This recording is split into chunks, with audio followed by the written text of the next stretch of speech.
you're a waiter, okay? $2.01 an hour, plus tips, and this is what your job is going to be, right?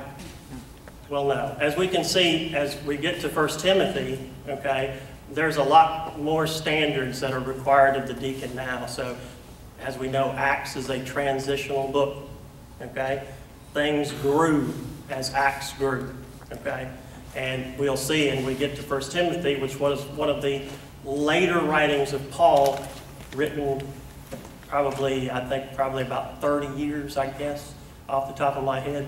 It was in my notes. From this passage to when he actually wrote Timothy, 1 Timothy, okay? So, anyway, if you would now, just go ahead and flip over to our main passage, which is going to be 1 Timothy chapter 3. And we're going to start in verse 8. We're going to start in verse 8.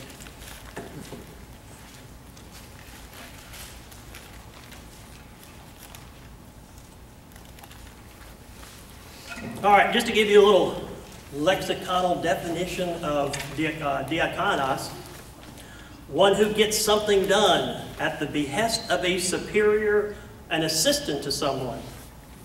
Who is a deacon an assistant to? Okay, it's kind of a twofold though, if you really look at it, because you're kind of a go-between, right? You're responsible to your congregation, but you're also responsible to the pastor. Okay, and we're going to see what kind of impact that plays when we talk about our next little word in here, where it talks about double tongue. Okay. Likewise, and that's that key word that I was talking about. This word kind of reflects back to our main verb that was in verse 3:2. And if you look up in verse 3:2, it says an overseer then must be, and that's where it's referring back to. That must be right there. Okay, so this is not like we're starting all over from fresh. We're actually looking back, because many of those characteristics that we saw of the overseer in those first 5 passages, okay, many of those are the same characteristics that should be exemplified by our other church leaders, like the deacons in this particular case. Okay? Likewise, men of dignity. Now, we saw this last week, I think it was.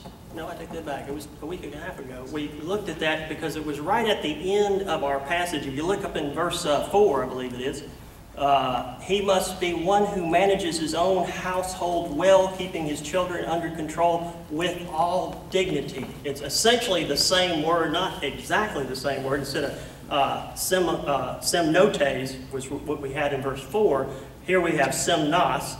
It basically means human beings worthy of respect are honored, noble, dignified, and serious. Spiros Zodhates, hopefully I always say his name right. The Complete Word Study Dictionary gives a wonderful, wonderful treatise on what this word actually means. In his book, it states that this word represents not only earthly dignity, cosmonos, but that which is derived from a higher citizenship.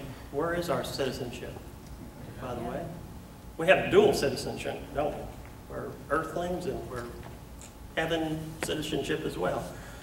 A quality of semnos which does not repel but rather invites and attracts. Okay? Now, we've talked a lot in this leadership series that we've talked about how if you fulfill all of these things there, what does that do for your witness? Okay? So as we see here, it does not repel, but rather invites and attracts. Okay? Invites and attracts. So they're men of dignity. Men of dignity. An equivalent word, as we saw, semnotes, rather, is a manner or mode of behavior that indicates one is above what is ordinary. Okay? People who are dignified, what do? They stand out. When the crowd is going 90 miles an hour, they're the ones that are right there as the anchor point. Okay? Holding it all together. Those are dignified men. Okay? Then we get to double tongue, not double tongue. And here, this is dilogos. That's the only time this word is actually used in the New Testament, is right here. And it basically pertains to contradictory behavior based upon, I lost my line here, based upon pretense or hypocrisy. Pretense or hypocrisy. As I said, it's only used here in the New Testament. Okay? Now, once again, I'm going to go back to that relationship that the deacon has with the church and the deacon has with the pastor. Okay? This double-worded, okay, he cannot have that. He cannot get information from the pastor and then give the congregation something totally different, okay, or vice versa. Okay, that's what's being looked at here now.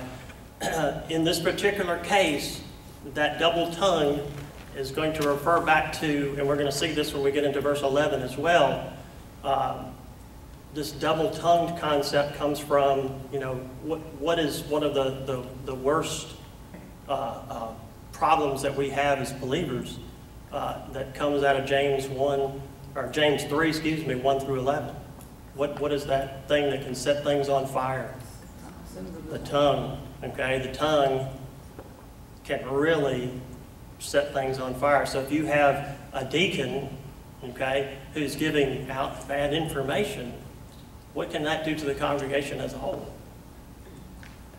It can start dissension, right? It can cause rifts, okay? So, men of dignity, not double-tongued, okay? Not addicted to much wine, okay? Now, if you look at that other little handout that I gave you right up front, if you look at where it says not addicted to wine, in the first column it says not addicted to wine. It's the 8th one down. And then under the elder overseer, it says the same thing, not addicted to wine. But for deacons, it said not addicted to much wine. So y'all got a little latitude there, huh? Having to put up with the pastors gives you a little bit more sense of being able to fulfill that drinking obligation, right? Well, here's the story, okay? And this goes back to doing a little bit of historical background as well, okay? A deacon was not only just a servant when the church was there, but they also served as servants to go and visit widows and, you know, go visit families and stuff like that in the community in which they served, okay? Now, it was very much of a tradition when you went to someone's house there that they were going to offer you something to eat. It's still a big tradition in the Middle East where I work, okay? But they're going to offer you something to eat, and generally if they're not people that don't drink, you know, like some religions do, they're going to offer you something to drink. Some wine was the very common thing to provide with the meal. So if you're a deacon and you're going to have 4 or 5 house calls that day, okay? So you see where I'm going with this, okay? And that's why there's a little bit more latitude here, but once again, the way that this is worded, we go back to that word self-control, okay? We have to know what our limits are.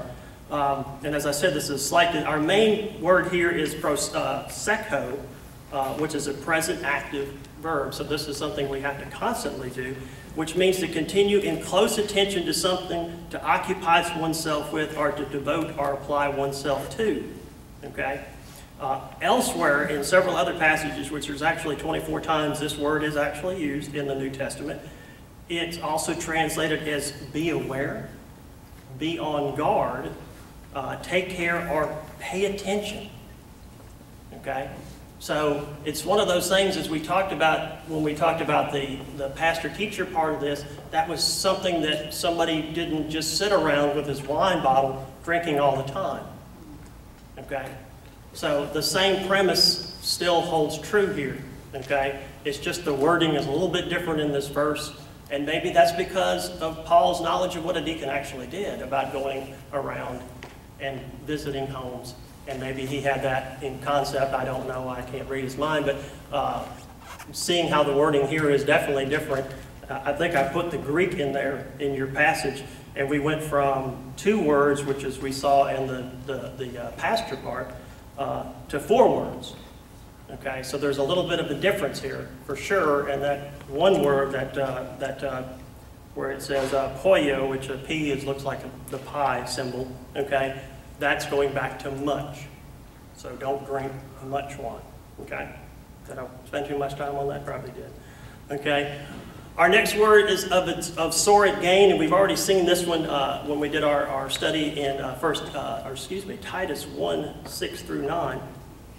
But sordid gain is the same word we saw in Titus 1:7,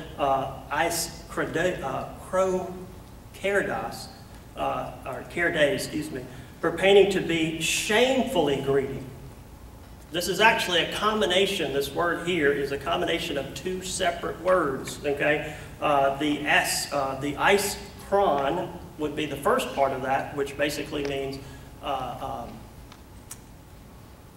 shameful, basically, and kerdes basically mean gain. We can see that word used in Philippians 1:21, where he says, drawing blank now, to live Christ, to die gain. Okay, so we can see that same word used there. Okay, so this is basically shameful gain. Okay, now, why do you think this was here? Now, we do see this in our other passages, but in this particular case, I think it's very important here, because not only is he, as I said, this is a transitional kind of deal. When we see that likewise, we're going back to those other characteristics that we saw of the other pastor teachers, okay? But in this particular case, he's highlighting some that he doesn't want you to forget, okay? Now, who handles, as a general rule, the finances in the church? The deacons.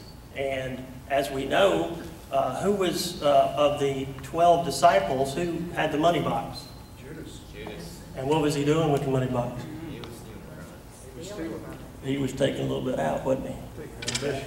So this is what the allusion is going to, okay? Not for sordid gain, okay? So that's one of the contentions that is right here, and that's why they're doing it, because generally that's who's got the purse strings, okay? Now, we do see that when we talk about the overseer as well, okay? Because he has a little bit of the purse strings as well, too, okay? So, but just so you wouldn't forget, Paul included this in the descriptions of the deacons, okay? Going on to verse 9, holding to, literally this is to take a grip on, okay? To hold like you want to keep it, you know? The mystery of the faith, and notice how I put the ahead of that. Okay, because we do have that definite article there that describes this as the faith. It's not faith as in we believe, it's the faith as in the body of doctrine that we have. Okay, now if you're going to turn, if you would, because we're going to talk about this magic word, the mystery of the faith, which is mysterion in the Greek. We've probably talked about this many times before, but I'm going to first direct your attention to Romans 16:25. Romans 16:25 is where we're going to leap to. Wow, I just flipped right to it. That's cool. No coincidence. Must be more spiritual than y'all, because I just right to it. Bam. Bam.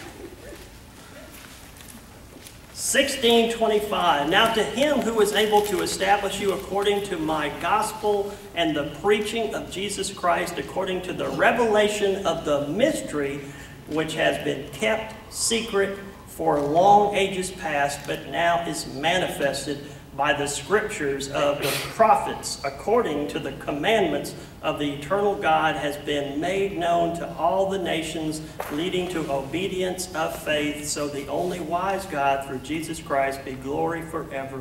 Amen. Okay? So what do you think the mystery has to do with it? Just based on that passage there. Church age. It's the church age, but it's also another revelation. You know, when we start at Genesis, we have this idea of what we call progressive revelation.